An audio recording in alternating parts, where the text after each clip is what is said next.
Hello, and welcome back to the Masonic Roundtable, a weekly program where Masons from around the world get together to talk about Masonic news and opinions in a friendly and social manner.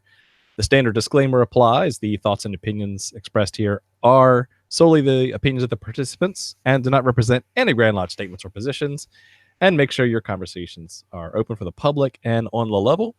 To interact with us, send questions and comments to the Facebook event page for episode 229, the Cerneau Rite, or in the YouTube chat running alongside this video. So welcome all of you joining us live. My name is John Ruwet. I'm a past master of the Patriot Lodge for 1957 in Fairfax, Virginia. And next up for introductions, it hasn't moved, John. Yeah, I had to check to make sure. It's still there in Fairfax, Virginia. Let's see. Next up, Robert Johnson. Say hi, Robert. Hi, Robert. Robert Johnson, Waukegan, Illinois, past master, Waukegan number 78. I think I flip-flopped that. Waukegan 78 in Waukegan, Illinois, past master, current sitting secretary.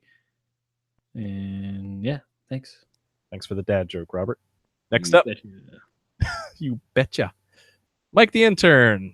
Good evening, Mike. Hey, good evening. Mike Ambert here from Village Lodge number 274 in Burton, Ohio, and Triandria Lodge 780, where I am the Lodge Education Officer and Junior Steward. Good evening, everyone.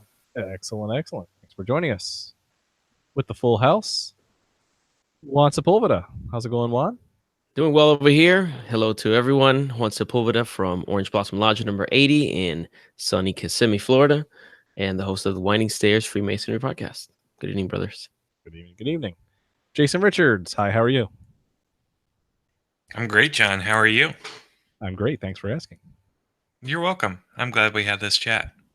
My name is Jason Richards. I'm the past master of Acacia Lodge number 16 in Clifton, Virginia. Also a member of the Colonial Lodge number 1821 in Washington, D.C. Awesome.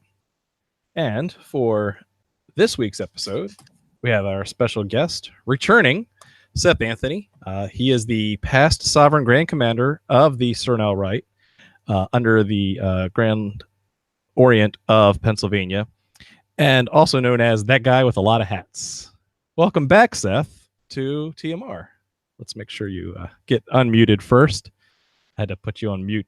Some background noise was going on. See if you can unmute. Too much pipe smoke. Yeah, so I've managed to anger the Oddfellows, and now I can send all of my deuce cards back. So this is fantastic. That's what you get for coming onto the show. You'll find out why that's such a controversial topic when we get to Seth's paper. But first up, we have a little bit of news in Masonic news this week.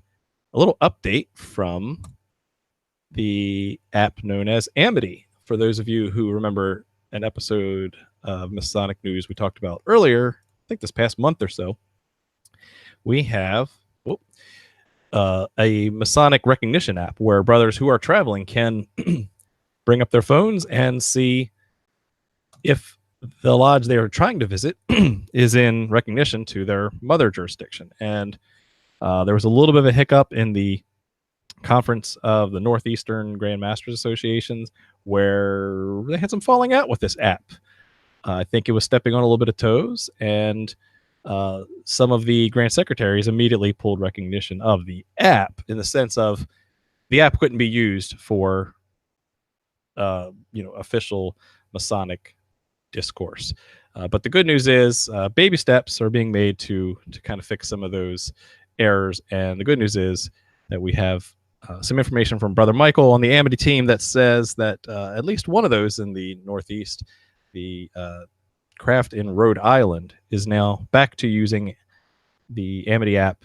And for those who aren't familiar, there is a process. They are trying to follow an official process by having Grand Secretaries and Secretaries approve people to be in this app, right? So it's not just anybody with a phone can say, hey, I'm a Mason, and go visit lodges. No, it has a process. And so the fact that the Grand Secretaries are getting involved, again, especially from the Grand Lodge of Rhode Island, is a step in the right direction. And sneak peek, we will have some of the Amity brothers on an episode in the very near future. So that's cool. We'll get the scoop on the rest of them. Any other discussion there, guys? Hearing none, I know Juan had an interesting article that he wanted to talk about. Juan, what's going on in the Grand Lodge of Florida? You're not prepping for a hurricane. he left. the mute button and the mute button apparently look pretty similar. That's a new one. That's great. Live TV, huh? Juan wanted to keep his dues cards. Yes. He's not the Grand Sovereign. Brilliant.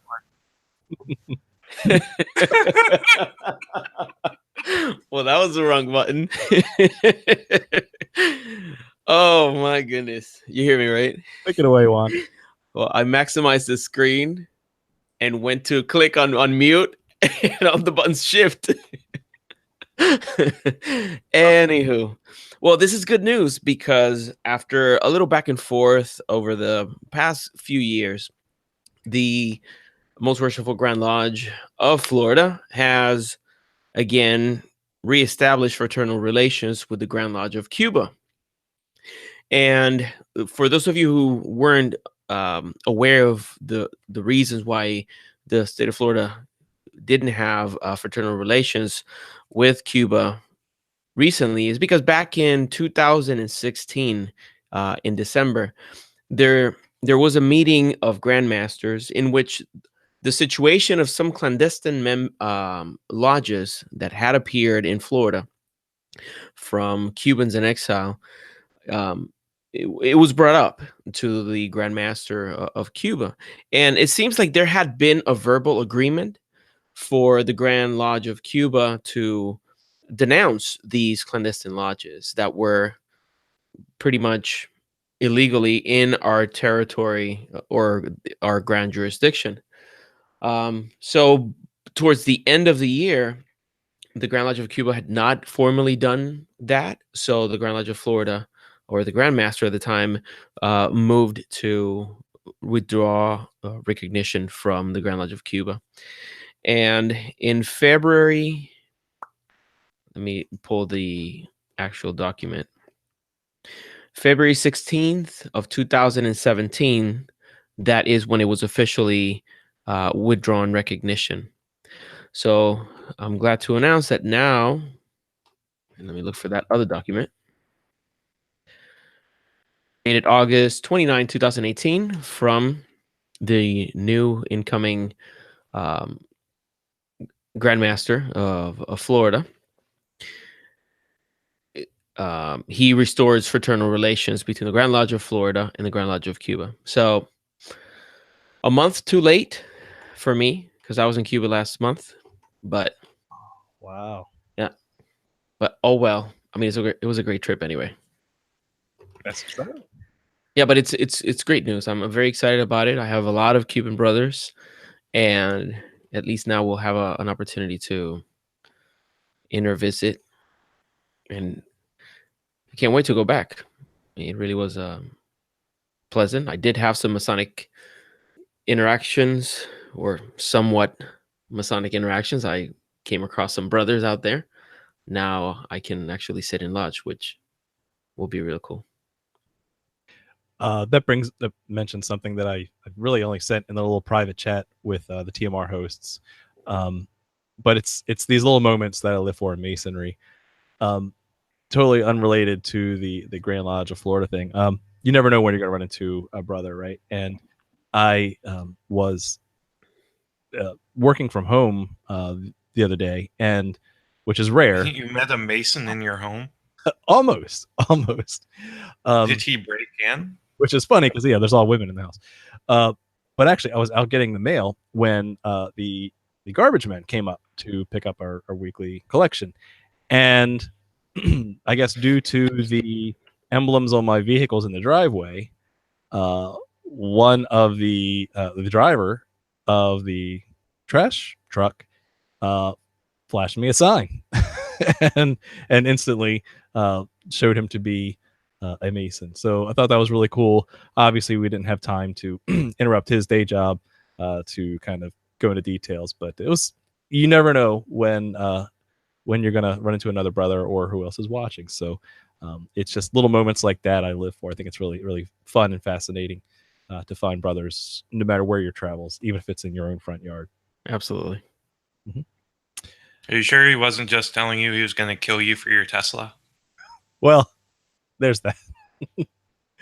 Okay, so into this week's topic, the Cerneau Rite. Seth, you had done some research on this for, I believe, your AMD Council?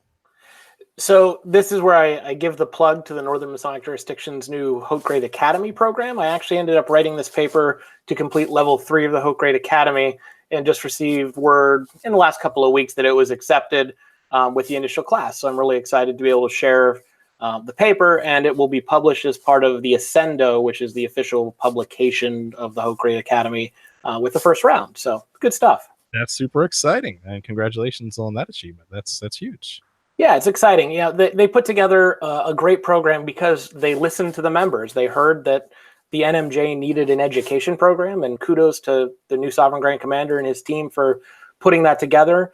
Specifically, Brother Yasser Al-Khatib here from Pennsylvania and Brother Mohammed Yadam from New Jersey did a fine job of putting that together. Mohammed was my advisor through the whole process, and Yasser has become a great friend because of this. So, kudos to them for a good program. Wow, and we look forward to hearing your research tonight. So with that, why don't you take it away with the structure of your paper? I'd like to actually call on Jason first. Jason, what's your experience with the Cerneau Rite? So, interestingly enough, one of the oddest experiences I've ever had came from a visit that I made to a lodge in Pennsylvania. It was Brother R.J. Hughes's lodge, and had a great talk up there. But I got there, and of course they're all like, "Well, we know you're on TMR, and yada yada yada. We got to examine you." I get it. I think it's weirder when folks let me into their lodge when they don't examine me. So, but as part of the examination, I was made to promise that I was in no way, shape, or form affiliated with one Cerneau Rite. And it made for a very odd experience in that broom closet with their Tyler, because I had no idea what in the world it was. So I remember talking to RJ about it and saying, you know what, we need to have a show on the Cerneau Rite at some point in time, because that's just too funny that you make people who come to your lodge promise that they're not a part of it. Yeah, so you experienced a carryover in our ritual from the 1880s, 1890s. And that's where my paper started. The examination of a visitor is required to be performed in a Pennsylvania lodge, every Pennsylvania lodge, once a year. And what generally happens is that the instructor says, Cerneau Rite of Freemasonry. The new guys go, huh, what's that? And his response is usually one of two things. I don't know, or that's something old that doesn't matter anymore. Most of Masonry. I'm kidding. Yeah, so one of those two things happened, and that's really where my paper started. Was we have all of our visitors of our lodges swear that they're not a member of this Cerneau Rite, and most people have no idea what a Cerneau Rite is or why it matters.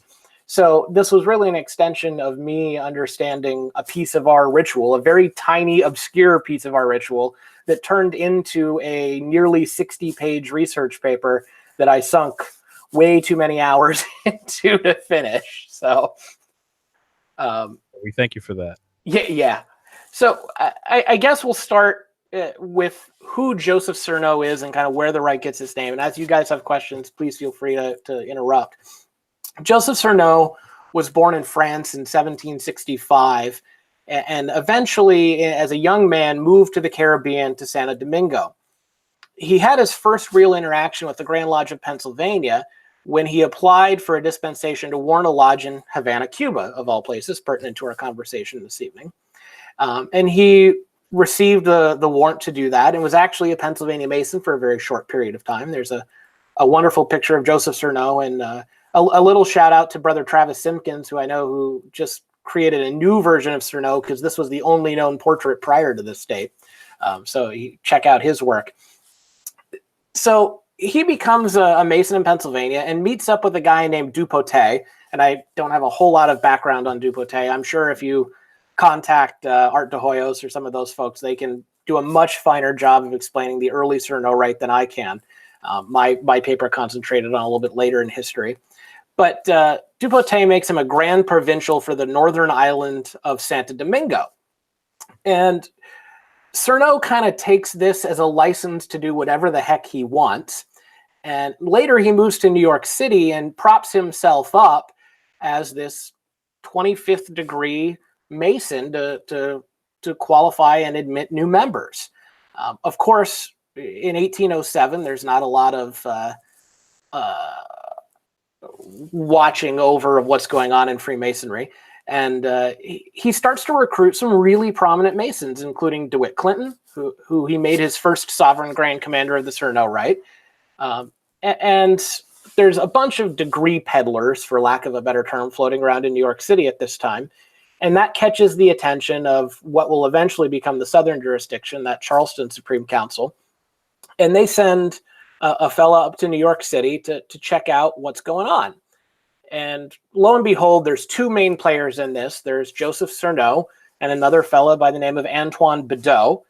And the Southern jurisdiction ambassador, Emmanuel de la Motta, who was their grand treasurer, talked to both of these guys. And after their discussion, decided that the Bedeau Supreme Council was probably the more legitimate of the two and granted recognition to Bedeau. Cerno basically said, don't much care who you recognize. I'm going to continue to peddle my degrees and do whatever I want. He set up his own grand encampment of Knights Templar in 1814 and really continued to operate.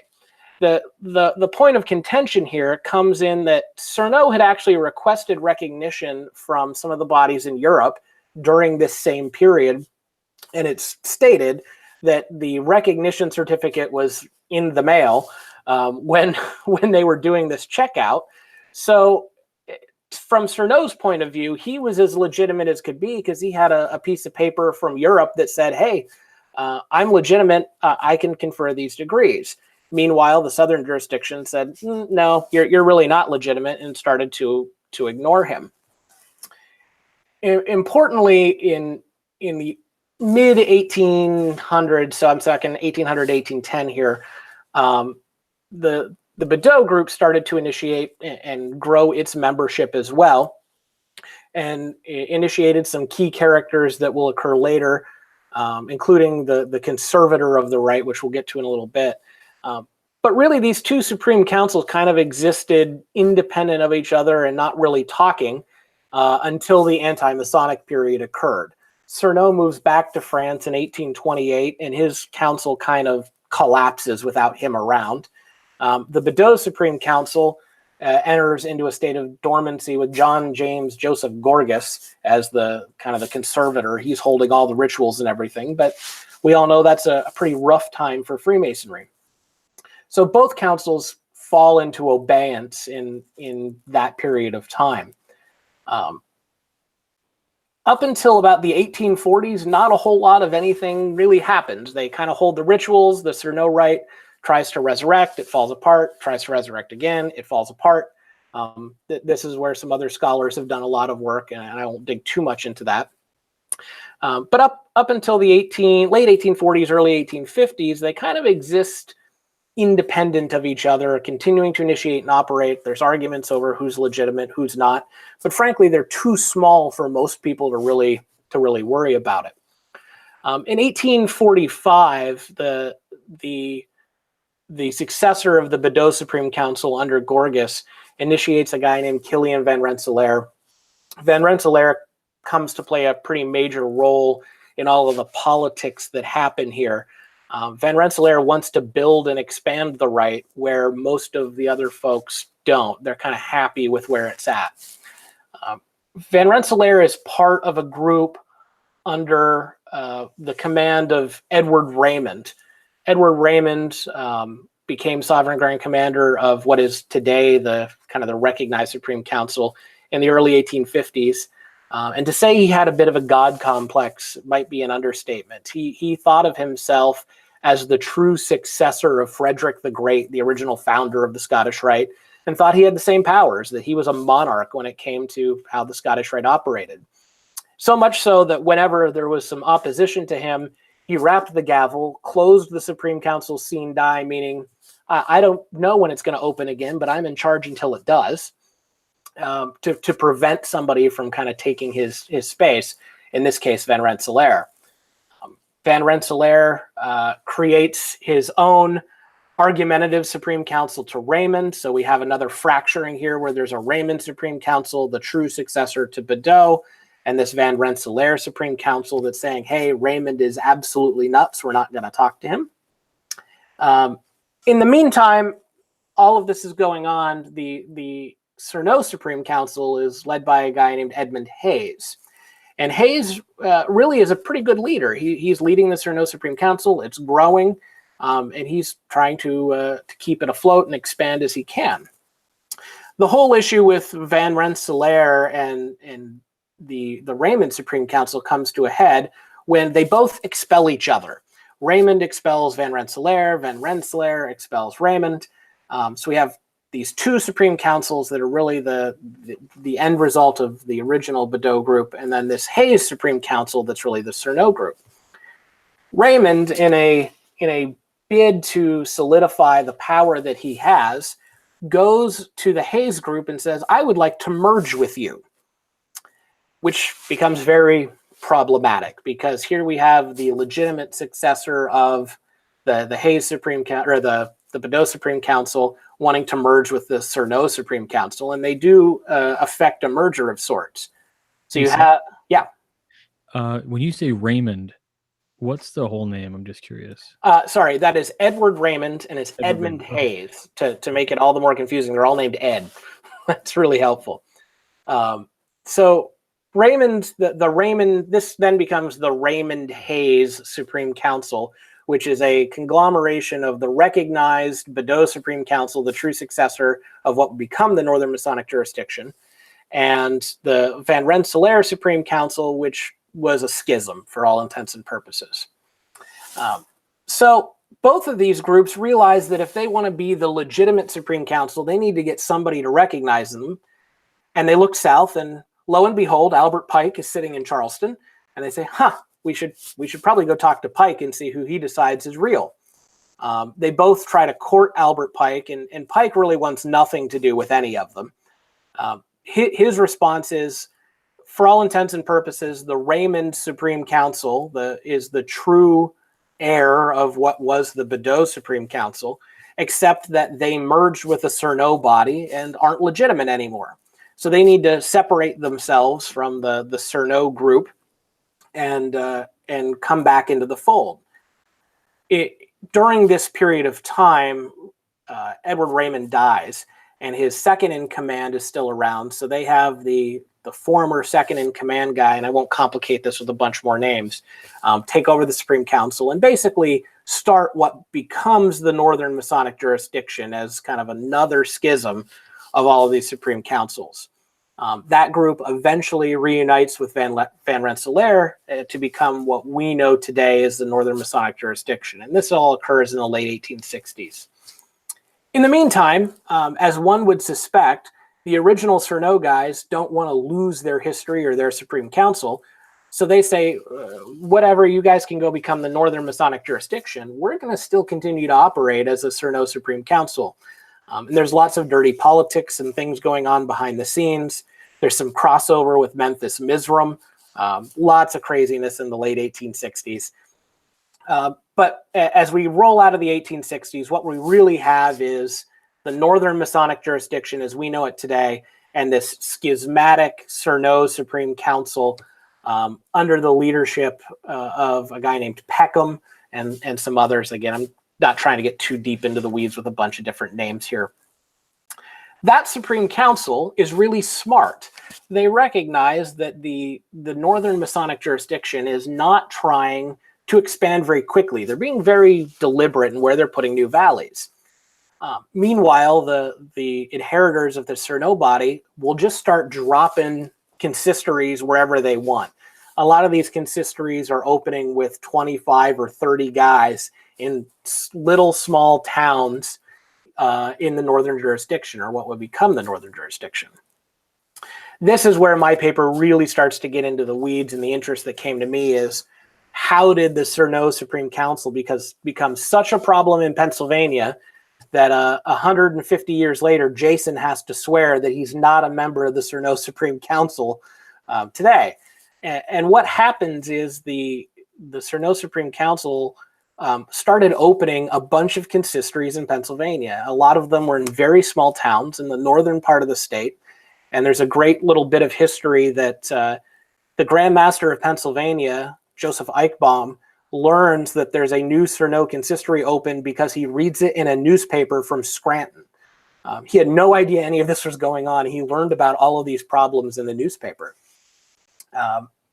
Eventually, the Cerneau Supreme Council in Pennsylvania creates 5 consistories, consisting of a little town called Great Bend, which is right up on the New York border, Scranton, Williamsport, Allentown, Hanover, and there's one more in there that I think I'm missing. But they warrant all of these consistories. It causes great strife in the Grand Lodge of Pennsylvania. Grand Lodge officers were involved in the opening of these Cerneau bodies. And of course, Grand Lodge officers were also involved in wanting to shut them down. And really, this fight occurs from the mid-1880s all the way up into the 1890s. There were a bunch of Masonic trials in Pennsylvania. They got very ugly. Men were removed from the fraternity because of their desire to remain Cerneau Masons. And I think there's also strong evidence that some of the Scottish Rite valleys that exist in Pennsylvania today were probably opened just for the purpose of giving the Cerneau Masons somewhere else to go to practice Scottish Rite Freemasonry in a way that was not clandestine. So up and through the 1890s, the Grand Lodge of Pennsylvania really wages open war on these Cerneau Masons. And probably interestingly to Mike Hambrecht, the Grand Lodge of Ohio was no less kind, nor was the Grand Lodge of Kentucky. Enoch Carson in Ohio and some other officers in Kentucky did everything they absolutely could to shut down this Cerneau body. And really by 1900, they're just left decimated. There's very few members left, very few consistories left. Although we have evidence that Cerneau consistories continue to exist at least into the 20s and 30s. And I've heard from some pretty reputable Masons that perhaps Cerneau consistories continue to exist today. I can't imagine how tiny they must be. But really, this schismatic version of the Scottish Rite brought Pennsylvania Masonry asunder, at least in the northeastern part of the state in the late 1880s and early 1890s, and really had a major effect on Freemasonry through Ohio and some of the Midwestern states in that same time. So it's a part of history we don't talk a whole lot about.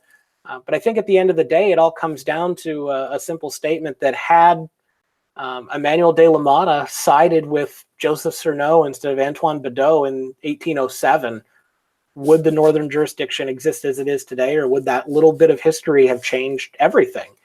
Cirno practiced Masonry as he saw it and created a right to practice that Masonry. And it was declared clandestine on the opinion of 1 or 2 men. And that changed the lives of a lot of Masons for the next 100 years. So it really became an interesting piece of history for me to write a paper about and ballooned into a much larger volume. So I'll open it up to questions you may have. That's a really brief skim of the history, but we'll see what you can come up with. Hey, Seth, I had a couple questions. First Sure. and foremost, thanks for this because I think it really cuts through a lot of the wild and crazy information that's out there. Like, this encompasses several ideas that not a lot of people dive into. We see things that pop up like Cernoism, the Memphis Mizraim stuff in the 1860s. We have the formation of the northern jurisdiction. So first question, not joking, would you say, in your opinion and in your research, the northern jurisdiction starts because it's clandestine? I don't know if I would necessarily say the northern jurisdiction itself is clandestine. I think it is fair to state that it was born out of the desire to snuff out a clandestine body, because we have this Raymond Hayes Supreme Council that is really the merger of a legitimate body and an illegitimate body, and Albert Pike getting personally involved and saying, hey, this is not kosher. you need to reform and go back to your roots and form a true legitimate body. I would defer to higher authorities or more studied authorities on whether or not it's clandestine. But I think the reality is that it is formed out of a desire to avoid affiliation with a clandestine body and to really please the Mother Supreme Council of the world to ensure that it is following Scottish Rite Masonry as it was designed to be. Right. Well, that leads into a whole nother spinoff, in looking at it like if they're practicing it the way it should be, but now we have a whole nother set of rituals.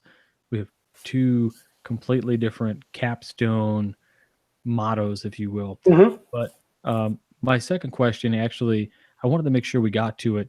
In the YouTube chat, CWH says, where did the Cerneau purport to get his authority for the 25th degree in Europe? What was Louisiana's relationship with Cerneau in the early formation? How do the rituals compare before the merger? So the first part, though, where did he get that authority? My instant thought was, did he get it from Marin comes over, the Franken manuscript goes up the East Coast. Does Cerneau get his authority from like one of Marin's folks, or what? Sure. Yeah. Cerneau claims his legitimacy through a man named, as I mentioned, Dupotet. I don't have a great history on where Dupotet comes from, but Dupotet was definitely a legitimate sovereign grand inspector general living in the Caribbean at that time. Dupotet makes him the sovereign grand inspector general for the northern part of the island of Santo Domingo. So Cerneau's power was theoretically limited to the northern part of the island of Santo Domingo as a legitimate, inspector of the 25th degree. It's when he goes to New York and starts to spread his power around in an area that was really not designated for him that we start to run into trouble. Yeah, so we see that a lot, though. Like even Marin, and somebody out there is going to correct me, I'm sure, but it seems to me, I thought that even his authority was only granted up to like the 14th degree, which then became these 25 degree rite of perfection. So like the expansion of Masonry as it goes only happens because people overstep their boundary. Yeah, you're absolutely right. We see a lot of even these kind of occult paramasonic bodies get all tied up in lineage, who gave who authority to do what and when. And the reality is a lot of these guys expanded Freemasonry just because they went and did.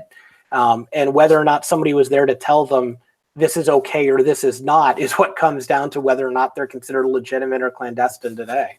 Which is kind of, again, my comment throughout most of the formation of the Grand Lodges is that what we know is like recognition and rules and stature and law really didn't exist back even 100 years ago almost.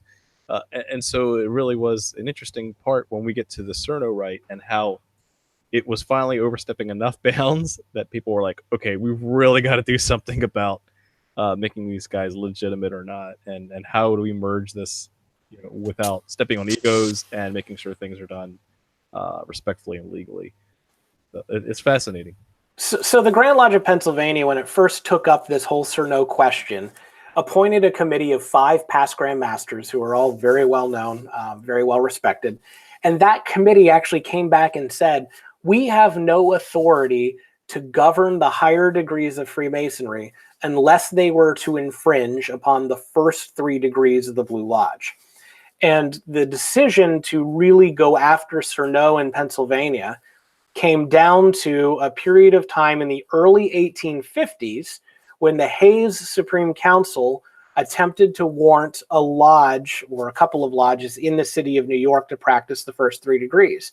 Had they not done that in the early 1850s, there would have been very little ground for the Grand Master of Pennsylvania at that time to stand on to say, you're trying to practice the first 3 degrees. That's where he hinged his whole authority on was, look, at one time in the 1850s, they practiced the first 3 degrees, therefore they're clandestine, because his superiors, essentially, this committee he appointed said, hey, we can't control the higher grades. That's not our problem to deal with. We only worry about the first 3 degrees. Fun fact, for most Scottish Rite Masons, especially, I know specifically in the Southern Masonic jurisdiction, you can actually see the first 3 degrees in the Scottish Rite form, because the Scottish Rite includes ritual for the first, second, and third degrees. Now, due to an arrangement with most Blue Lodge jurisdictions, they don't make, Master Masons as a Scottish Rite body. But if you have not seen specifically even the Scottish Rite first 3 degrees, and you have the opportunity to do so, go right ahead. It's fantastic. Yeah, this is where Michael Pohl's work in Louisiana is really excellent. I don't know the history of the Louisiana Spring Councils like Michael Pohl does. And even in Washington, D.C., you have La France Lodge number 93, which practices the red degrees, which really are descended from the Scottish Rite versions of the first 3 degrees. So it's a completely different Blue Lodge experience than probably what you've seen before. Puerto Rico as well. Yep.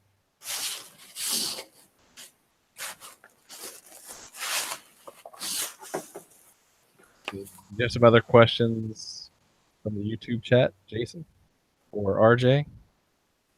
Yep. So here's a question from CWH. Did Cerno ever try to charter any craft lodges?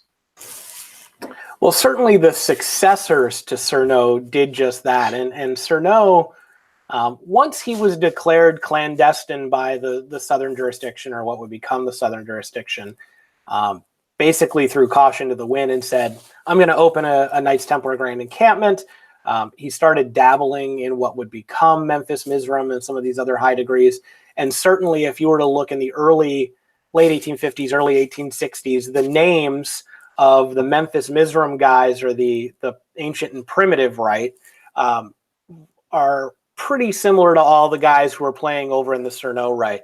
So even if Cerneau himself didn't necessarily start warranting craft lodges, his successors definitely played in that space. And that's where they got themselves into trouble and really ended up kind of digging their own graves later because of those issues.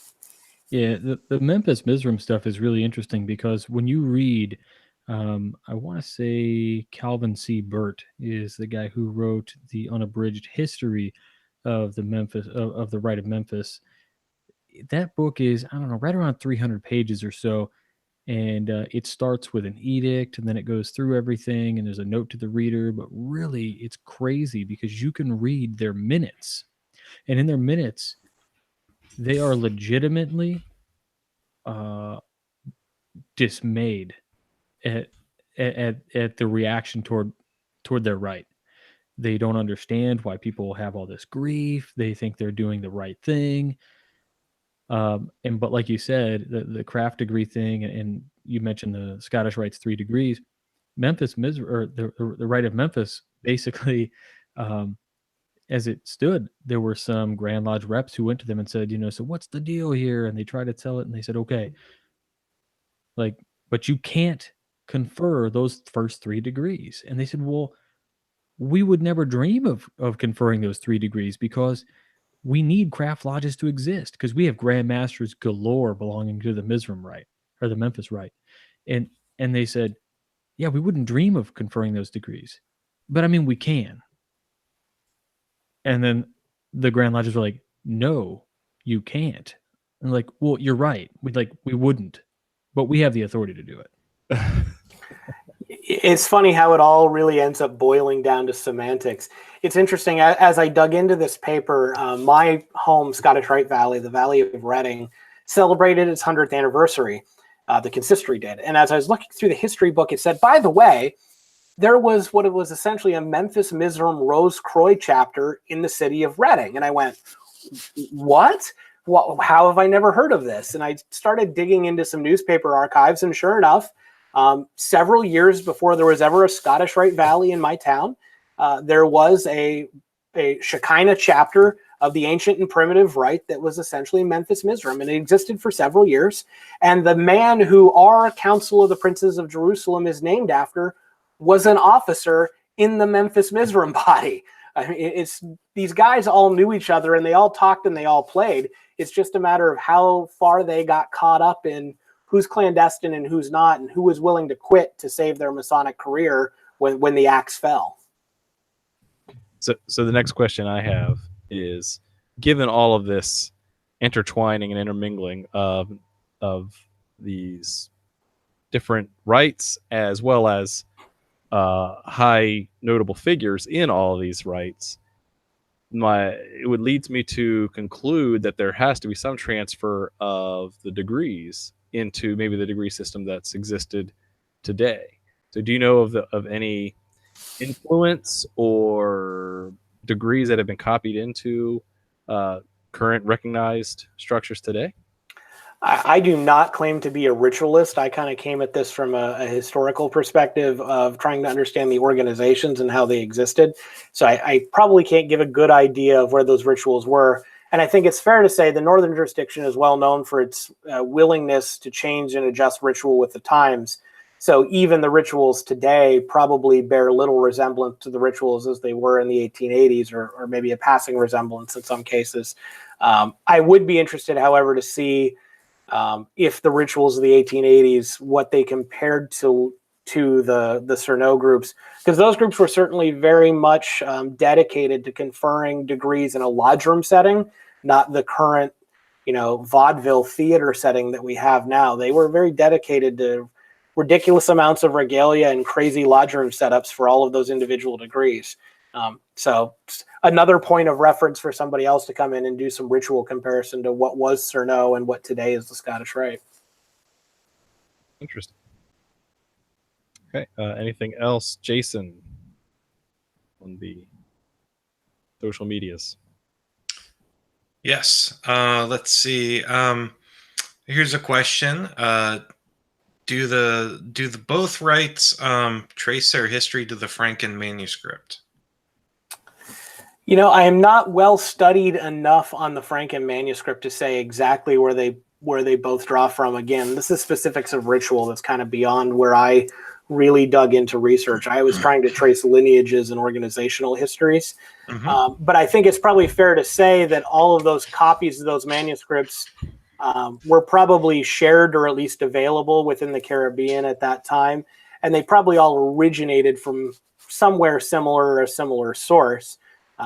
So all of those original degrees probably looked fairly similar, and it's only through the last couple of centuries that we've been able to modify and change them as they've come down through. And again, tracing those changes in ritual and that change in lineage, I think would make a fascinating paper for somebody else to step into and document.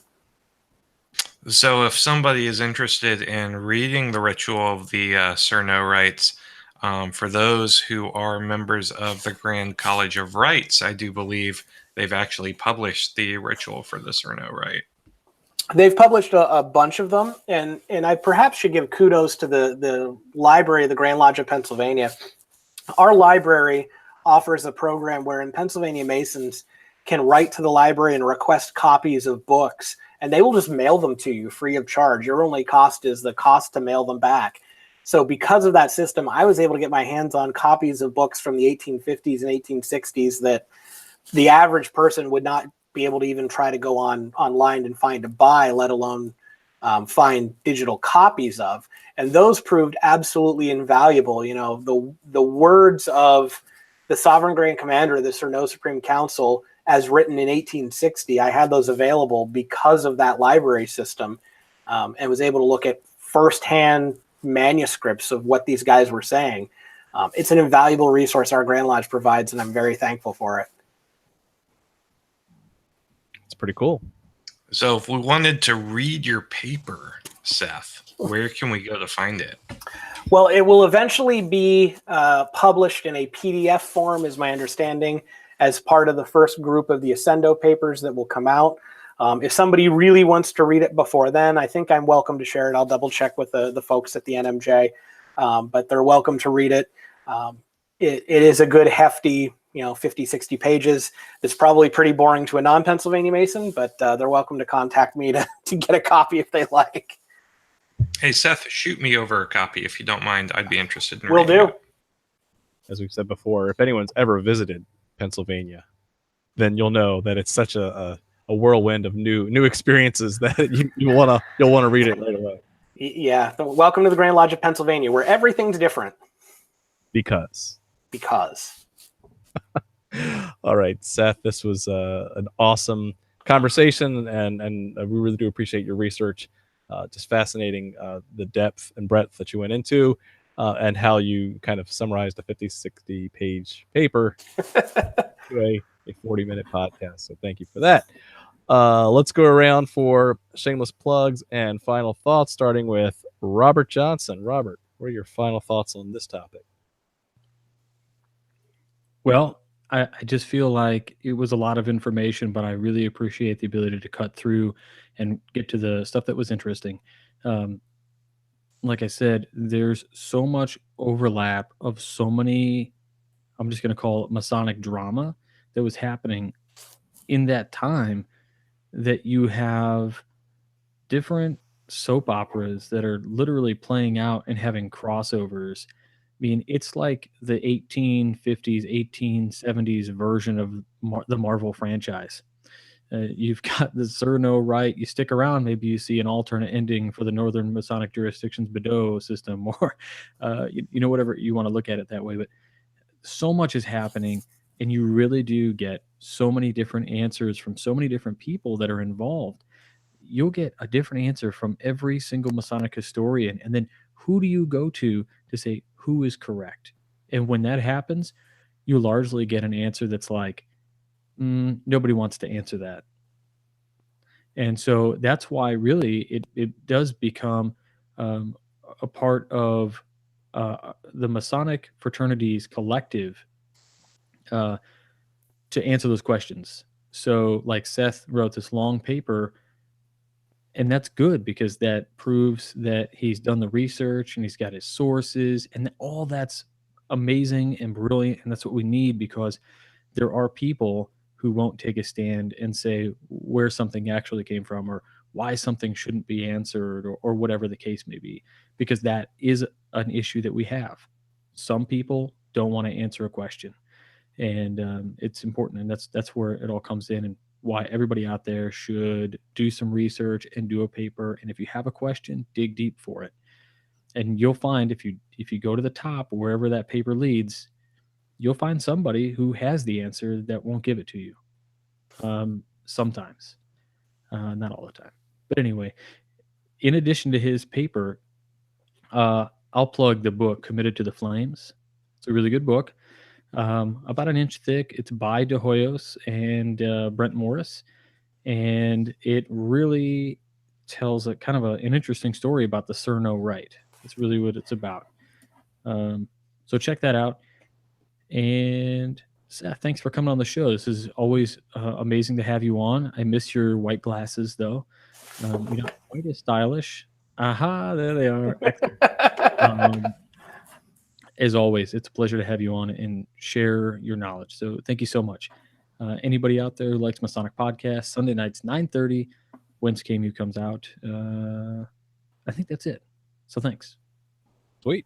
Thank you, Robert. Mike the intern.